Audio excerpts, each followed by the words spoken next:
pest control. It touches a little bit of everything on growing within high tunnels. So I've got the link here.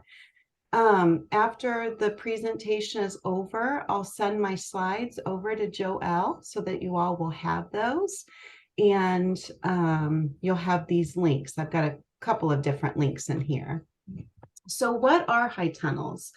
I've got a couple of examples of high tunnels here. These are real, what you would commonly see in the field.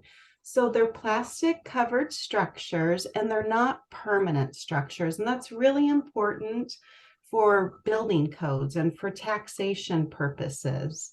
A lot of counties and municipalities, not all of them, but a lot of them do not tax them as structures because they're not permanent. They're at least 6 foot tall, and you grow in the soil profile. So you're not growing on benches and trays, you're growing in the soil. For NRCS's program, the Environmental Quality Incentive Program, EQIP, which has funding available for this conservation practice, it's required that you purchase a manufactured kit. So I want to mention that if folks are interested in EQIP funding, you do have to go with the manufactured kit, but you can also bend your own hoops and make your own structure for these high tunnels. So what are the benefits of growing in a high tunnel? Well, basically, you are modifying your environment. So you have this large piece of plastic that's put over an area, and once you do that, that soil no longer has access to rain. And so you're controlling the amount of water that's applied to the crops growing within the high tunnel. So you've got moisture and precipitation management, and then you're also able to control the temperature. This is like a large conductor of heat that's going to occur in this high tunnel. So you can warm up the area, and then you have side walls and end walls that open up, and you can ventilate that to adjust that temperature.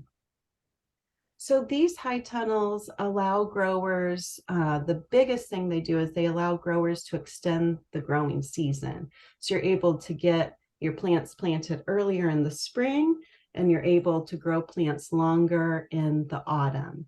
A typical season extension is anywhere from 2 weeks at the very minimum to 12 months out of the year. You're also able to minimize weather impacts. So anyone who's grown a garden for production, or even just some flowers in your yard, know how challenging weather events can be, and how they can change things very quickly. So because this growing area is under plastic, you're able to control, or you're able to minimize the effects of rain, hail, wind, and even sun. So in our more southern counties in Indiana, it may be advantageous to put a shade cloth over the high tunnel plastic, and that minimizes the intensity of the sun and can extend the growing season actually into the summer of some cool season crops. You're also able to mitigate pest problems within the high tunnel. There's never a lost day due to rain or a weather event, so you can always have a crop to sell. The extended season means that you have more efficient use of equipment and labor, and you're able to extend your cash flow for the farm. And this is really a huge point for small and specialty crop growers. You're also able to capture some high value markets. So the quality of the produce and products that comes out of high tunnels will typically be the highest quality on the farm. We already talked about the reduced weather risk, and also there is the potential to reduce the use of pesticides within the high tunnel.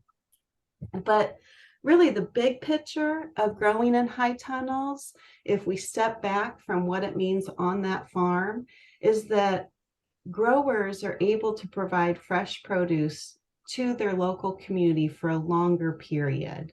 And that has so many advantages. A couple of those is reduced transportation, right? We're not trucking our produce or our flowers or herbs or our berries in from California, Mexico. And that reduction in energy leads to improved air quality. You're also reinvesting money back into your local community, and that increases local resiliency.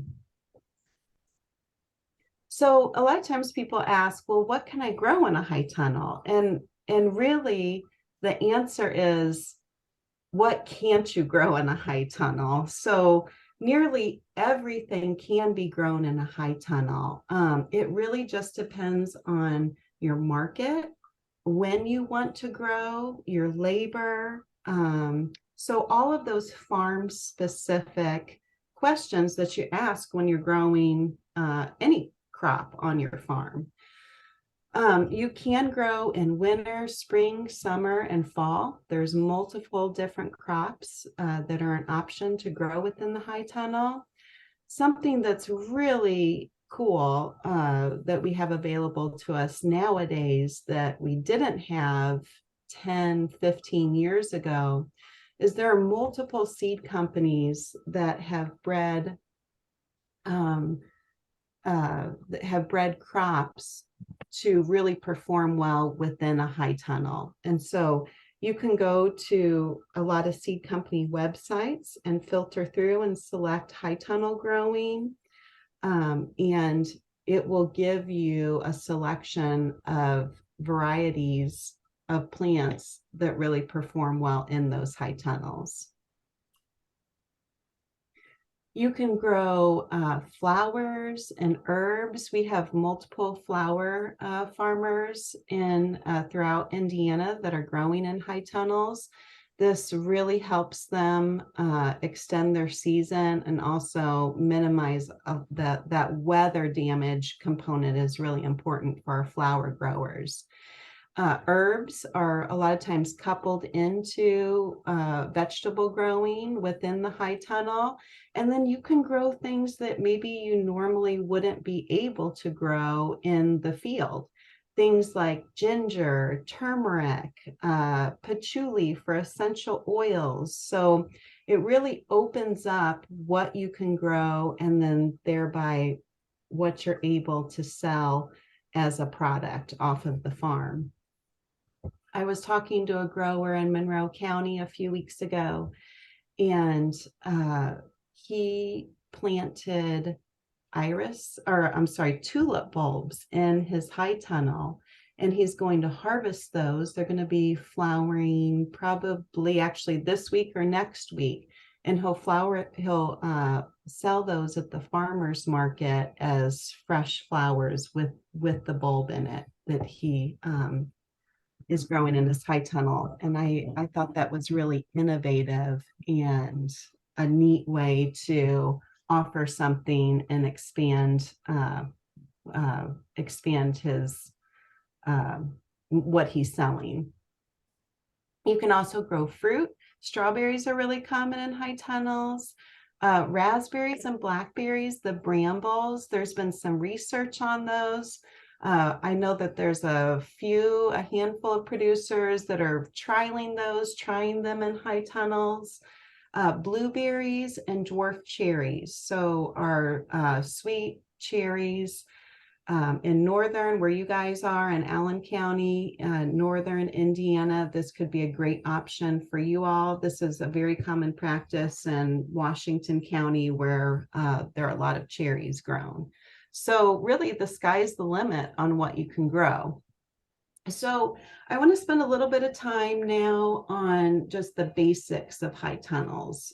So what different components of the high tunnel. The Gothic and Quonset style are our most typical types of high tunnels. So on the right-hand side, we've got the Quonset, and on the left-hand side, we've got the Gothic.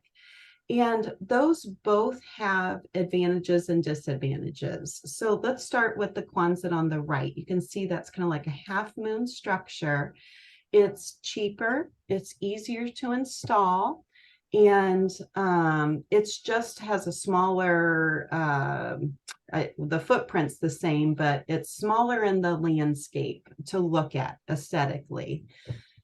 So those are the advantages of the Quonset, but it is not as structurally sound as the Gothic. So if you look on the left-hand side of that Gothic, it has the peak, and it also has trusses that's going across it. And those trusses can be tied together with purlins. So basically just a piece of metal that's attaching from one truss to another. And that adds a lot of stability. You've also, in the Gothic, you have a peak, and that allows the heat, which heat rises, right? It allows that heat to rise higher above the crop, and you're able to get better temperature regulation.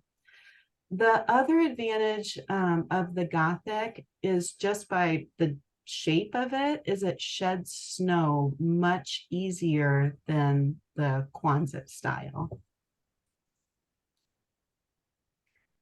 We also have stationary or movable high tunnels. So the high tunnels that we've looked at so far have all been stationary. So that means that there's poles that are in the ground, and that high tunnel, it's not considered a permanent structure, but it's not going anywhere. It's not moving. There are movable high tunnels. So on the right-hand side, on the upper side, you can see that there's a high tunnel, and there's tracks that are coming out of that high tunnel. So that high tunnel is on a wheel system, and you can wheel the high tunnel forward onto those tracks and move the location of where you're growing. And that has its advantages because in the bottom right picture, you can see that there was a crop. So it looks like maybe some lettuces, some spinach, some carrots that were seeded and grown in the high tunnel early in the spring, maybe even late in the winter. They got established, and then once the weather turned and those crops were able to grow in the field, that high tunnel was moved backwards, and now you can start another crop in the high tunnel. So it expands the area that you can grow. If I could choose my type of high tunnel that I would get, I would definitely go for the movable tunnel. It lets the soil breathe. It lets the soil flush out with rains. It's just a really, really great system. Why doesn't everybody go with movable high tunnels? They're more expensive to install. And then, as you can imagine, you have to have flat land. So your slope has to be consistent. It has to be relatively flat in order to move this system. Down where I live in the Bloomington area, flat land is pretty hard to come by. And so there are not a lot of movable high tunnels just because of our landscape. On the left-hand side, I want to mention the caterpillar tunnel. So this is I want to say a newer type of tunnel. It's still considered a high tunnel, but it is it's able to be built very, very quickly. So depending on the model that you get, anywhere from 3 to 10 hours, you can build this high tunnel. And then you can physically tear it down and move it within a day.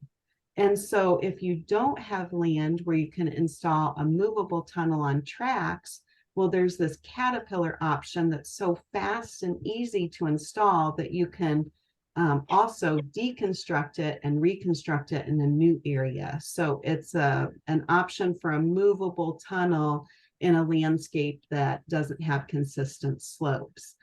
The disadvantage to this tunnel is that it is it is just, it's a fraction, it has a fraction of the stability of a regular high tunnel. So totally different system, but it is a high tunnel and a good option on some farms. All right, so let's talk about our sides of the high tunnel. There's two different types of sides. So and when I talk about the sides, I'm talking about the length of the tunnel on either side. There's the roll-up sides, which is on the left-hand side, and that is the plastic that drapes over the side of the tunnel, is wrapped around a long piece of metal, and then there's some sort of crank that allows you to roll that side up or drop that side down. It's less expensive, very easy to operate, pretty simple system, and effective as well. And so say that it's, today I'm down in Bloomington and it's supposed to be 60 degrees today down here. If I was growing in a high tunnel and it were sunny, my high tunnel could easily heat up to upper 90s or low 90s today.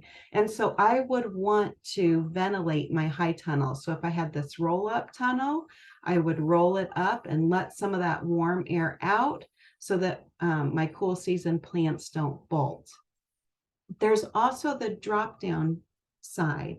So it serves the same function, is that you're increasing ventilation and controlling your temperature in the high tunnel, but instead of the side rolling up, it drops down. So there's this curtain on the top, you can see on the top, and that's sandwiched between two layers of this poly rope. And I put that picture on the bottom right in this slideshow because you can really see those poly ropes well. So they zigzag. There's one on the outside, and then there's that curtain, and then there's a row of poly ropes zigzagging on the inside. So it's like a sandwich. And you, using a similar mechanism of a crank, you drop those sides down. So I like both systems, but I love the drop down sides in areas where there's high pest pressure, pests being rabbits and deer. So if you have rabbits and deer, you can imagine this drop down curtain. It's sandwiched between those poly wires. Even if you drop it down to its lowest point, you're still going to have 6-8 inches of plastic that's bunched on the ground. You can keep that up at 12-18 inches, and that provides a physical barrier to rabbits. So you just have accomplished a couple different goals by excluding those rabbits and reducing your pest pressure by just picking this type of drop down side. Deer, they will not go through this side of this tunnel, even though they could technically fit through those poly wires. Because it is two different layers, it visually messes with them and it's confusing and they won't go through. So it serves a lot of great purposes. The other great thing about the drop down sides is if I use my example of today being a beautiful warm day and needing to get some ventilation, is there's still cold air on the ground. And so as you ventilate your crop, if it's chilly, that cold air is being blocked by that drop down curtain. Whereas on the left-hand side with the roll up, that cold air can come in and affect your plants. Okay, so layout of the high tunnel. Where do you want to put these things? Really, the most important factor is location. And I can't stress enough how important it is to place these as close to the center of the farm as possible.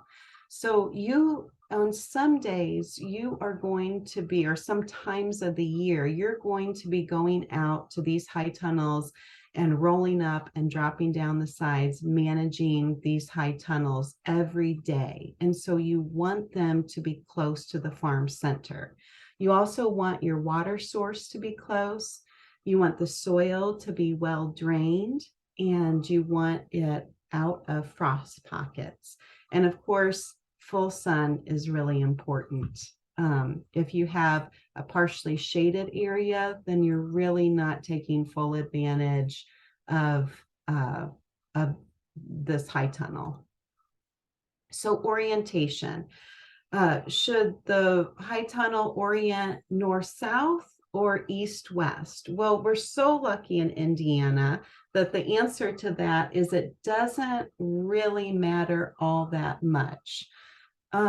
When we look at 40 degrees latitude, if you go above 40 degrees latitude, so north of 40 degrees latitude, then it's important to consider the orientation of the high tunnel for maximum amount of sun. And vice versa, if you go down south where it's hotter, you want to orient your high tunnel so that you get the maximum amount of ventilation, because it'll get really, really hot in those high tunnels. Indiana, we range from about 39 degrees latitude south to 42 degrees latitude north. So we're really in that sweet spot that instead of orienting our high tunnel based on those two factors, we can more orient it on where it fits best in the farm.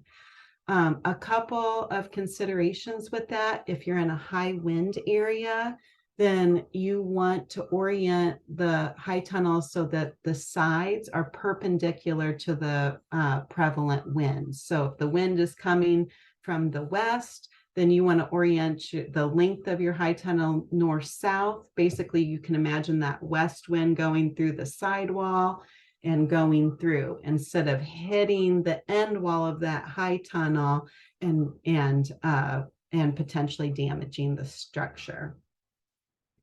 With the layout, you want to consider the topography. So a lot of times people think that an ideal place for a high tunnel is perfectly level, and really that's not always the case. It's ideally you have a little bit of consistent slope through your high tunnel.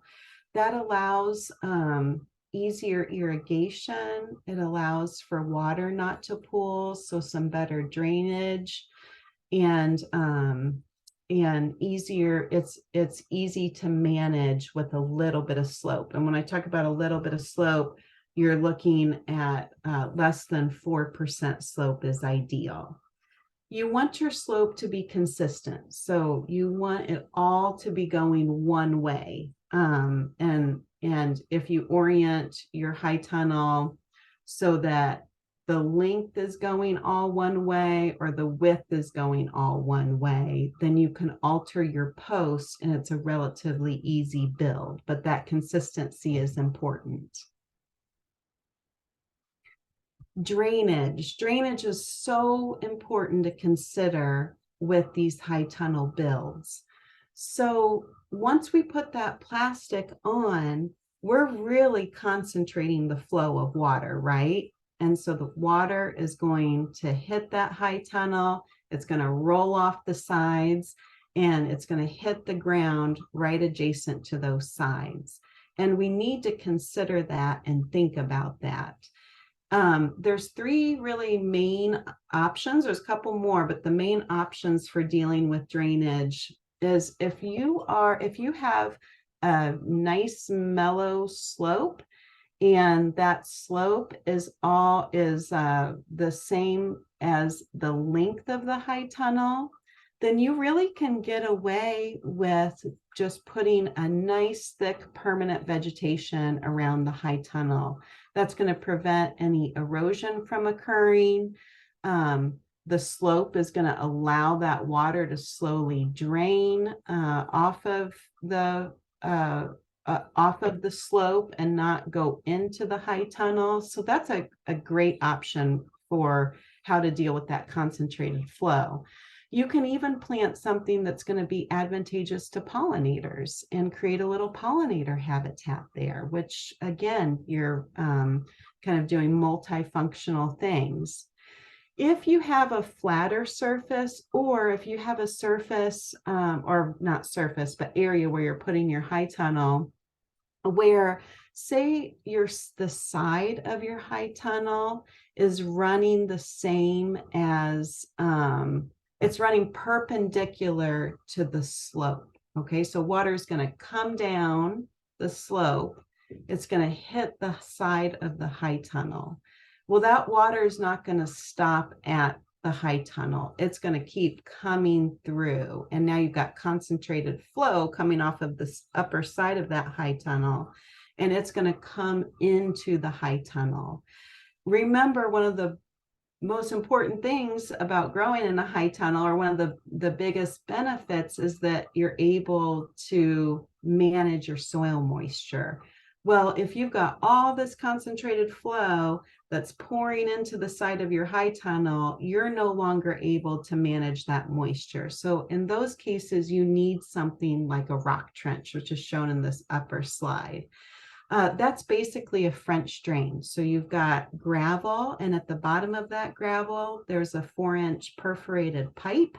That pipe is going to take the water that's concentrating in the French drain area, the rock area. It's going to be connected to a pipe that's going to outlet to a stable area and get that water away from there. So that's a great conservation practice to couple with high tunnels, but not always necessary. A third option is to put gutters on the side of your high tunnel, and then you'll attach those gutters to a downspout, and then that downspout can go into a holding tank. And now you have a source of water to irrigate back into that high tunnel. So there's a great publication from Iowa State that I've got here, and there's the link on how to do that. It's outdated as far as date goes. I think it's 2012 when this was published. They give prices of materials, so that's all outdated, but the actual how to install gutters, figuring out the storage units, that's all still really good information. So you can further extend your growing season within a high tunnel by using low tunnels. So low tunnels are different from high tunnels in that they are they're small little temporary structures that are no more than 4 foot in height. They're really easy to construct, like I'm talking minutes here. They're inexpensive, and if cared for, they can last multiple growing seasons. So this is how people are able to grow 12 months out of the year in high tunnels, and not just grow, but actually harvest from their high tunnel for 12 months out of the year. It's by using a high tunnel coupled with these low tunnels. And this is also no additional heat. So this is all passive. So there's the potential to grow and harvest for 12 months out of the year. So the construction of these low tunnels looks something like this. There's a hoop, and those hoops are generally made from 9-gauge wire, PVC, or metal conduit. Those are our most common materials that we make the hoops out of. And then there's a covering, and that covering generally is a spun fabric. You can also use like a real thin plastic, a 4 mil plastic, or a fine mesh netting. But overall, the covering that's most widely used is this spun fabric. So you roll that fabric the length of the row, you leave some extra at the ends, you pull the cover tight over the hoops, and then you anchor it down. So at every hoop, you anchor it down with really whatever you have, whatever is easiest for you, whatever is least expensive, whatever your goals are on using this anchor. You just want it to be something relatively heavy that's going to secure that covering at the base of the hoop. So common things to use are sandbags, bricks, logs, heavy rocks, or you can purchase anchors like the bottom center picture here. You also want to anchor the end of those row covers. So Things that are commonly used are like the far right picture is just a T-post is put in the ground, and then that row cover is tied or anchored to that T-post. But generally people, so that's a little bit more permanent. It takes a little bit longer to install. Something that's really common are just really heavy rocks and logs to weigh down the ends of these row covers. So when you want to get in there to weed, to harvest, fertilize, scout for pests, what have you, all you do is you just lift the anchor on one side of that row cover, pull the fabric back to one side, do your business, and then pull it back over and anchor it down. And this literally takes minutes. It's really quick and easy. So when you use that spun fabric, there are different weights of that. There's a light, medium, and heavy weight. And so those light, medium, and heavy correspond with the density of that fabric and how much warming potential it has. But it also, because it's a thicker fabric, it lets in less light the thicker that it is. So you can increase, you can see on this chart here, if you're using a heavy fabric, you can increase the temperature within that low tunnel by 8 degrees. You're going to reduce your light transmittance. So that's important to take into account. Some things are going to grow slower, but you can increase that significantly. Another benefit to low tunnels is a huge reduction in pest pressure. So you can use those high tunnels to exclude pests from the crop. So what's really commonly done is brassicas. Brassicas are things like cabbage, kale, Brussels sprouts, broccoli, cauliflower, things in that family, the brassica family. So oh my gosh, so many things love to eat brassicas. And one of the most common is the cabbage white, or the which is this beautiful little butterfly on the top. That butterfly lays eggs on brassicas. They hatch into a larva. And then that larva is a cabbage worm, which wreaks havoc on brassicas. And so a common practice is to just not let that cabbage white butterfly get access to the brassica plants and lay eggs on it. So people will transplant or seed their brassicas, and right away they put that row cover on. The cabbage whites fly over in March, April. In the spring, you'll see them everywhere, and they don't have access to those plants. Okay, so you want to install a high tunnel. You've got a good location. You're excited about it. What to do now? One of the best things that you can do is test your soil. So you want to know, what do you have? What are you missing? What can you improve on in this area? And this is so important because these high tunnels are going to be the most productive area on a farm. Hands down, I hear that all the time. I had a high tunnel. We had a specialty crop farm for 6 years in Southern Illinois. I can attest to that myself. And then I've worked with about 50 producers on high tunnels. I've never heard somebody say that this isn't the most productive area on their farm. So you want to help it be as productive as you can. You want to hook up the soil as much as you can, but first you need to know what you've got. So take a soil test and take a comprehensive soil test and get a recommendation on what to add for macronutrients, micronutrients, and trace elements. And one of the reasons why this is so important, I love this chart or this visual because it shows the micro and macronutrients that are required to grow for a plant to grow. And you can see this is pH, okay? So pH is on the bottom. And you can see that if your pH is low or if your pH is high, there are a lot of those macro and micronutrients that are no longer available to the plants in the quantities that they need to grow. And so a soil test can tell you basic information like what is your pH and do you need to start amending that in order to have micro and macronutrients available to the plants. So you've got your soil test back, you've got a recommendation, and you're ready to add amendments based on those recommendations. And that's a great thing to do.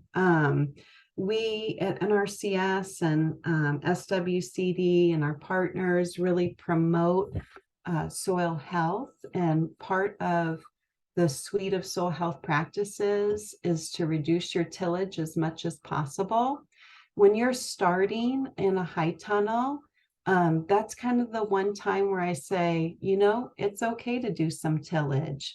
Get a soil test, see what your soil needs, and then you can work those nutrients into the soil so that you basically are putting your nutrient levels potentially decades ahead of letting it kind of happen naturally on its own. So work those materials in, and then you don't have to till or work the soil after that. So some things to keep in mind in fertilization in high tunnels. A lot of times the nutrients are off the charts in high tunnels, and that's because we a lot of times tend to think more is better, like a more, if something is good, then adding more is better. And that isn't always the case with nutrients and nutrient additions to soil, especially in these high tunnels, because if you think about these are kind of a closed system, and we don't have flushing rain events that's going to move nutrients through the soil profile as it normally would in an area that's not a closed system. And so you can get some accumulation of nutrients in that upper soil profile, and that can be challenging, and it can cause some problems on the availability of other nutrients to your crop.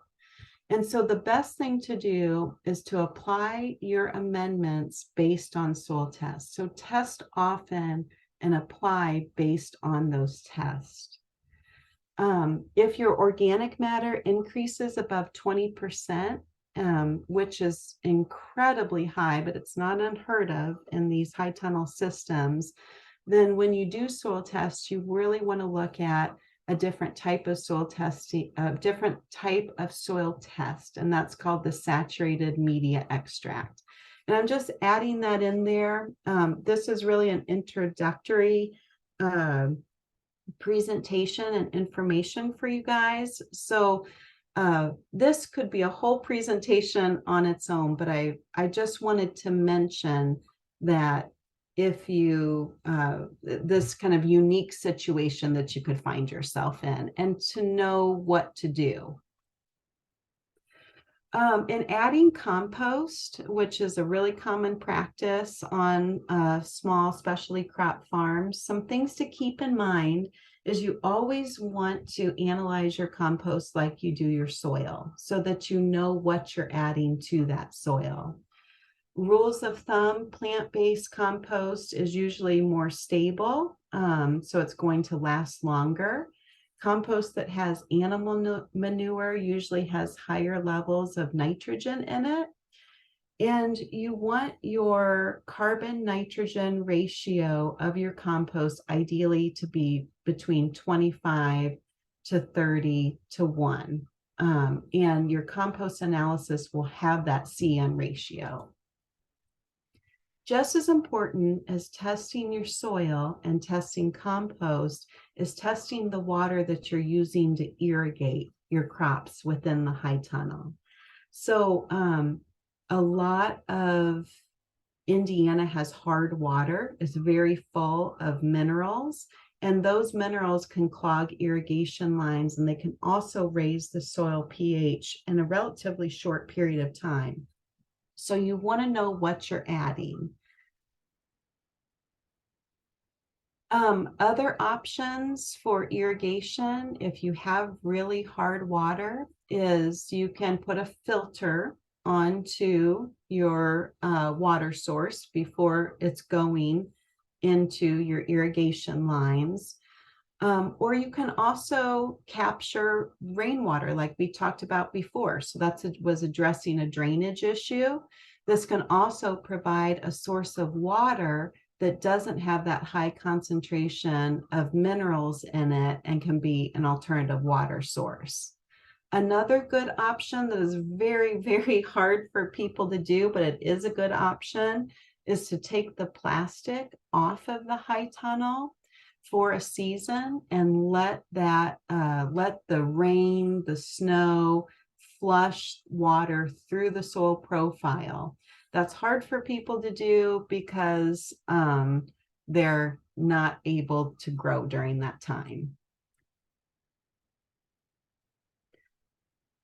So I wanted to mention cover crops and high tunnels. These next few slides are a very, it's just like giving you an idea of a whole nother subject matter that has to do with high tunnels. So I'm just mentioning these. They're all really important, but we don't have time to go into depth about them. But some things to consider: cover crops and high tunnels. So ideally, immediately before and after construction of the high tunnel, you'll plant a cover crop in the area that the high tunnel is going. So what that does by planting a cover crop before the high tunnel is constructed and having it growing while you're constructing the high tunnel is that's going to reduce compaction from construction. Same with growing a cover crop after construction. It improves the soil tilth, drainage, water holding capacity, and potentially organic matter. After construction, if you're able to do a high tunnel, then that really jumpstarts the microbiology within the soil and kind of gets things going in that high tunnel area. The cover crop that you see is going to depend on the time of year and also your crop rotation. There are a lot of great resources on cover crops. On the left-hand side, one of my favorite books is the Managing Cover Crops Profitably by Sayre. This is available for a free download. You can purchase a hard copy for, I think it's $19, but it's available for a free download at the link below the picture. There's also Marion County Soil and Water Conservation District has an incredible amount of information on cover cropping in garden areas, considering crop rotations. So the link to their website is there as well. We have our urban soil health program where we have an urban soil health specialist in each area. So for you guys in Allen County, that's Jamie, and he's a great wealth of knowledge on cover cropping on small farm specialty crop areas. And then, of course, Allen County Soil and Water Conservation District, their link there is there, and the Natural Resources Conservation Service.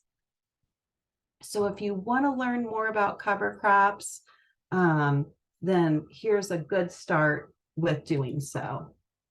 Another thing, just briefly to talk about, is crop rotations and high tunnels. So this is so important. just because you're growing in a closed system does not mean that you, it does not mean that you can forego some basic agricultural practices to reduce disease and pest. And one of those is crop rotations.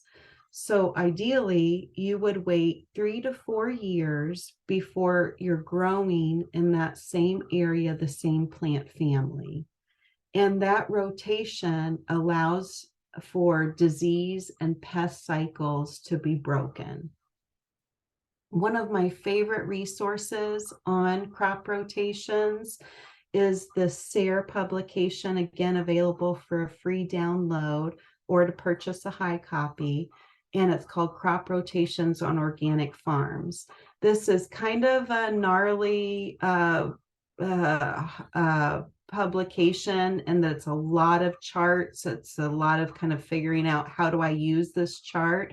But once you do, I think it's one of the most valuable pieces of information a small specialty crop farm can have. Mulching in high tunnels, really valuable. It's going to help you retain water moisture. It can regulate temperature. So another great practice to consider. And I thank you all so much for inviting me for this presentation. I had my cup of coffee, I took a couple drinks, and I think we have a few minutes for questions. Feel free to unmute yourself or write your questions in the chat. I'm sure you have plenty of them. Although you covered a lot, Cara, so people may not have questions because you just covered everything, which is awesome.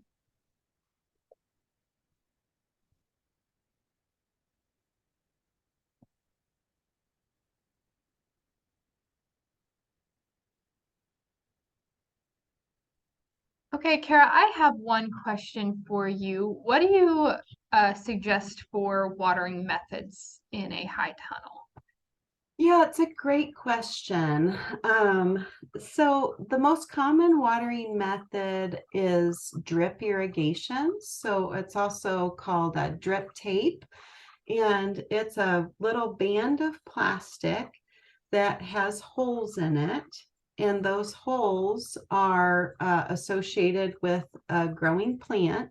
So if you think about a tomato, you may not have a hole. You may have a hole at once every 2 foot. If you're growing lettuces, you may have a hole every few inches. That hole's associated with the plant, and that tape hooks up to a water source. That's called micro irrigation. That's really targeted irrigation and controlled irrigation. It's very, very efficient. And it also doesn't get water on plant surfaces, which can be a little bit of a problem with some species with disease transfer. So that's one of the most common. Another is micro irrigation with small, it's like a mini sprinkler. So it's like a sprinkler that's set in the on the soil, and that sprinkler is just irrigating a small area. And then the third most common would be a sprinkler system that's either attached to those trusses on top and it's coming down, or it is like on a pole that's coming out of the ground and is above the crops and spraying over.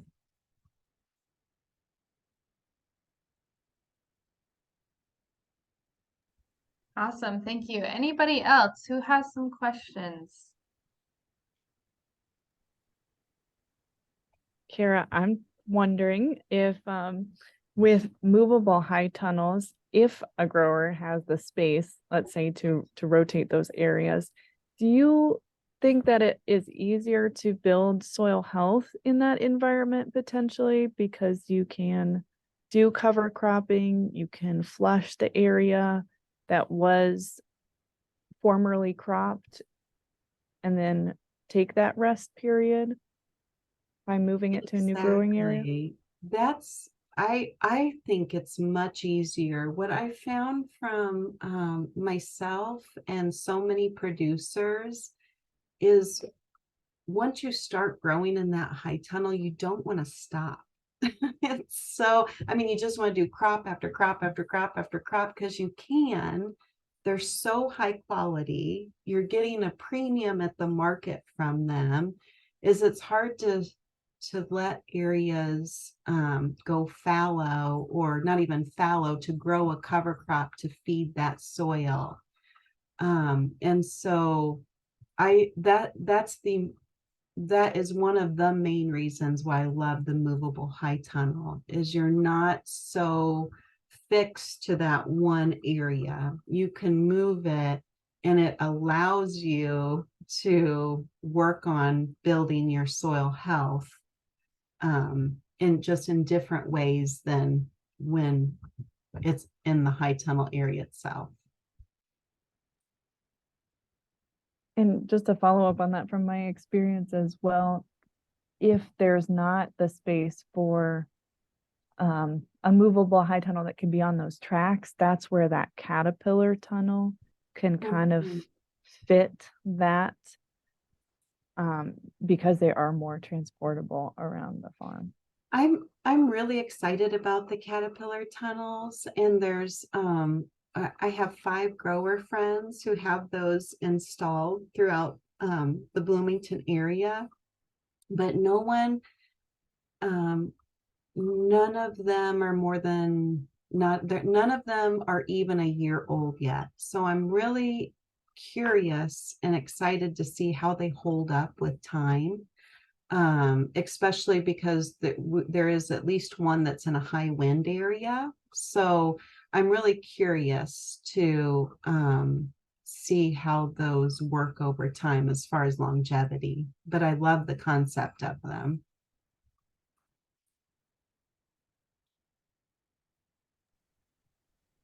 Okay, I think we have time for 1 or 2 more questions. I have a question. Could you talk about maybe, is there a way to heat the high tunnel if you were interested in growing like greens through the winter?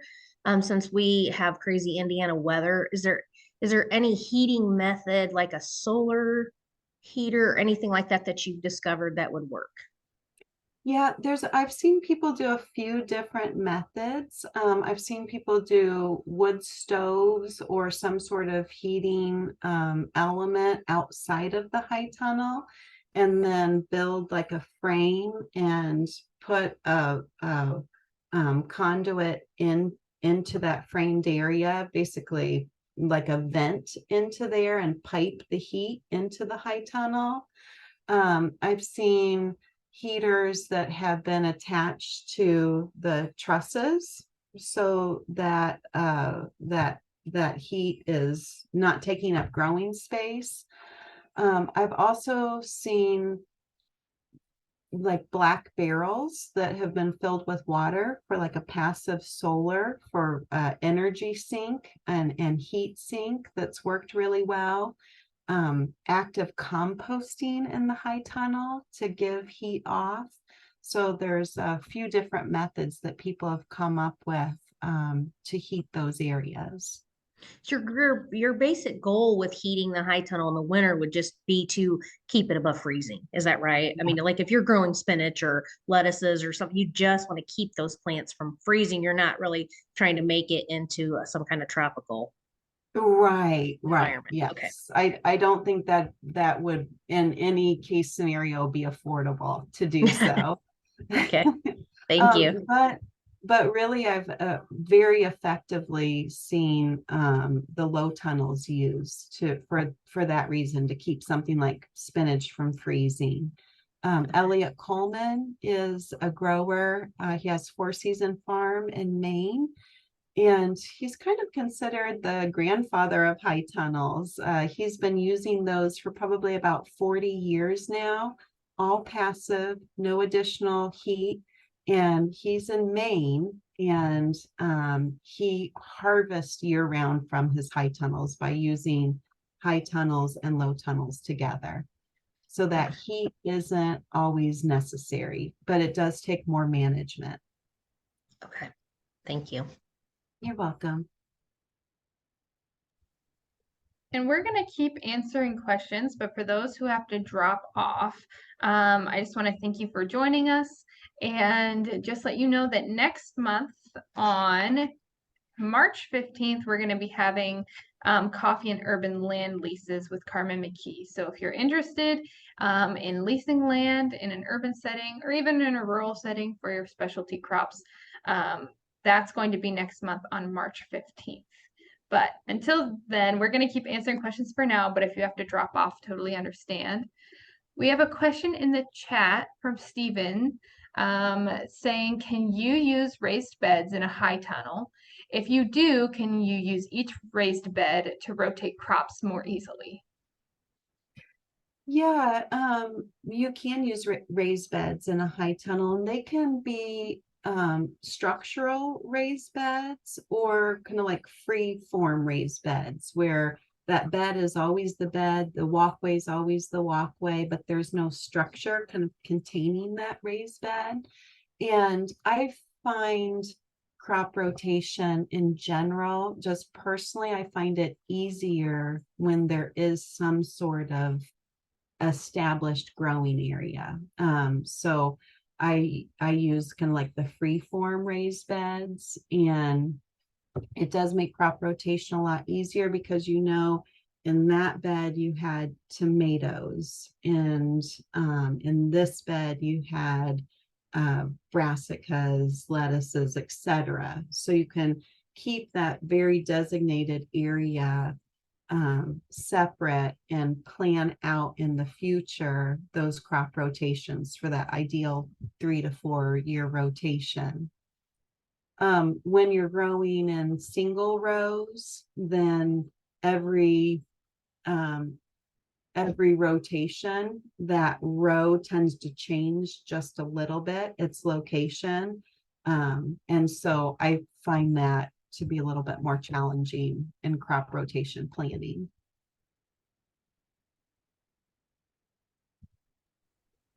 Okay, any last questions?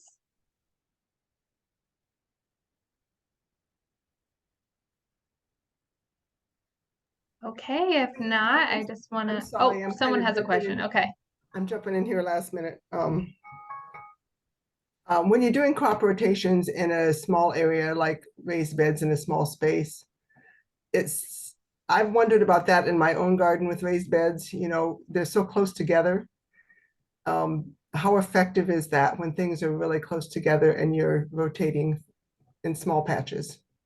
Yeah, Cheryl, it's so true. And that is definitely what we run into high tunnels, because it's a big space, but it's also a pretty small space too. And so really the best way to address that is by increasing your soil health. So the healthier your soil is, the more resilient it is, and the more it's able to buffer disease and pests. So it's not that those disease and pests go away. It's just that you have a system, a natural ecosystem that is able to absorb and process some of those disease and pests. And crop rotation is still important, but it's not as fundamentally crucial as when you have a system where your soil health is not actively it's not actively working. So, but something you would never want to do would be to grow tomatoes in the same area year after year. That's a great example of actually what unfortunately happens in high tunnels, because tomatoes can be one of those really high dollar crop when you're getting it early in the season, and there's a huge demand for it. And so growers will say, I'm just going to try to get one more year. And then you get something like early or late blight into that high tunnel. That's a soil-borne pathogen and it's very challenging to get rid of. And so you're going to struggle with that for a long, long time, and maybe even not be able to grow tomatoes in that area again. So I don't always follow, like my goal is to do a 4 to 5 year crop rotation in my own gardens, but I'm not always able to follow that. And then just some basic like growing management, when you see that will help reduce pest and disease cycles. So as soon as you see a sick plant, get it out of there. Remove residues if you know that you're going to be planting the same crop in that area again, because those residues can harbor disease or pest. And if you're not going to be rotating, then it doesn't have time to balance itself out.